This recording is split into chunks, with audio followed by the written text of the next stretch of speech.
This is Chris from thetraderguy.com taking a look at a potential setup in the Aussie CAD. So let's take a look here.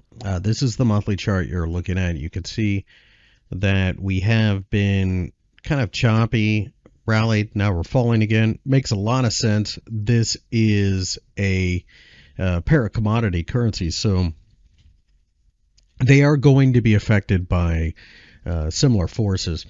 And therefore, it does tend to lend itself to be very choppy and noisy most of the time. It's pretty rare you get like one massive candlestick after another.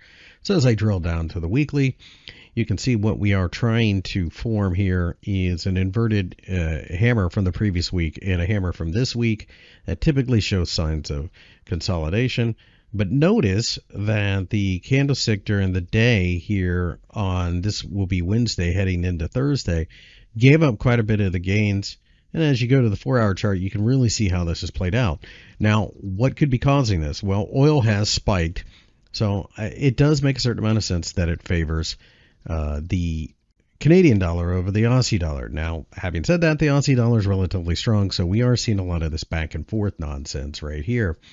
However, there's no real reason to think that we don't continue either chopping around or selling off given enough time. So what I would prefer to do is to get a little bit of a rally I could sell into. But if not, a breakdown below the lows of the day opens up the possibility of shorting as well. So what I am going to be doing today is looking at this 1-hour chart, maybe hoping that we pop closer to 91-ish. And shorting again and seeing if that can play out. Really don't need more than about a 50 pip stop loss. The potential target could be 100 pretty quick. Could be even more than that if you start to look at higher time frames down here at the previous session.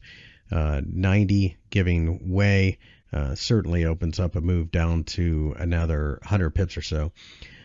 You do have to be patient with this pair. Like I said, it does tend to be very choppy. This is a half-an-hour chart. You can see we're just kind of slamming around. If you want some type of triangulation, take a look at gold. Use that as a proxy for the Aussie. It's not perfect, but it is kind of a proxy.